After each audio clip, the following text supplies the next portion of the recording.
Okay, so I don't like how this screw is sticking out this much here. It's too much. So I have like these extra side plates. So what I'm going to do is I'm going to take out some shorter screws. I'm going to replace this screw so that it's not protruding out so excessively far. The other thing you want to pay attention to, now either you need like the instructions, build manual, or what I like to do is I will take one of my other helicopters and look at that. So by doing this, you can see on there that the servo is mounted the same way. So the servo is in upside down, and the servo arm is going up to the swash plate. So this is the correct way to orient this servo, but you have to make sure you have it oriented the right way, because if it was facing the other direction, then the servo arm would be too far back. So that's extremely important, to make sure that you are orienting the servo in the right direction.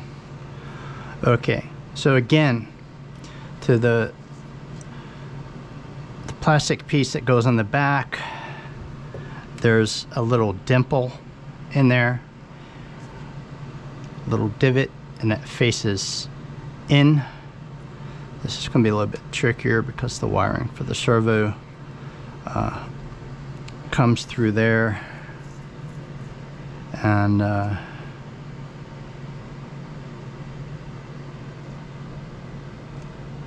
trying to see that.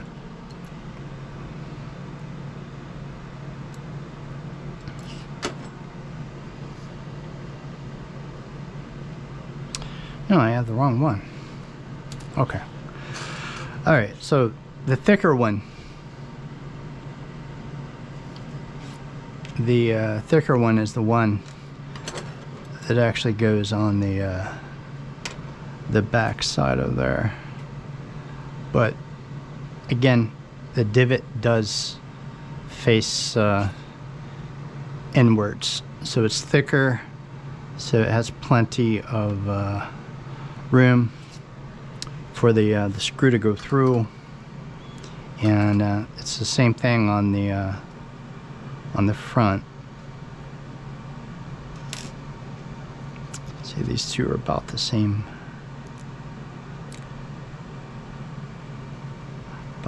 length.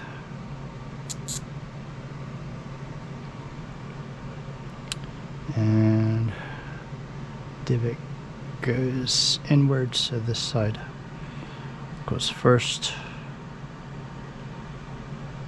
So I'll try to get this one started.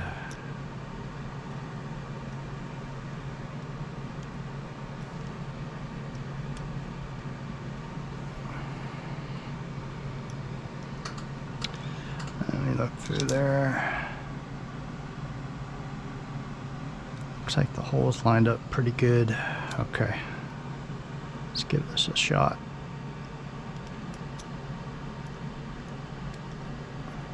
And since this is plastic, you do not use Loctite. You only use Loctite on if it's going to be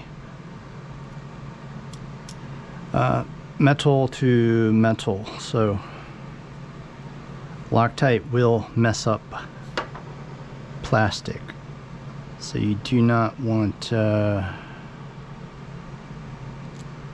Loctite going into plastic.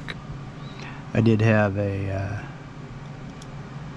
Thunderbird, what was that, Thunder Tiger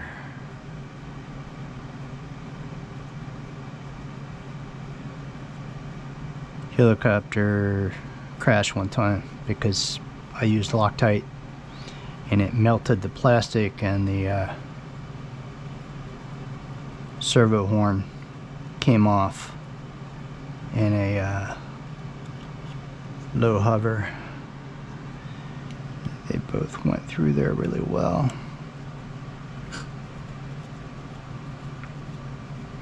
And I'm about out of time. I'm going to have to jump off of here and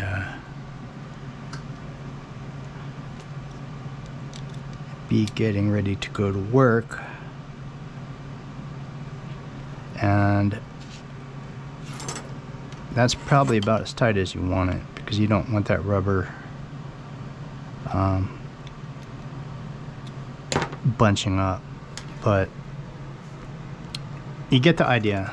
So now this servo is installed. The next servo will face inwards, so that one will go in there facing this direction, and it'll be the same way with getting the screws. I do plan to go in there and possibly replace that screw so that's not sticking out so far. And that's about it for right now. I'm gonna have to get ready for work. I will continue this probably tomorrow.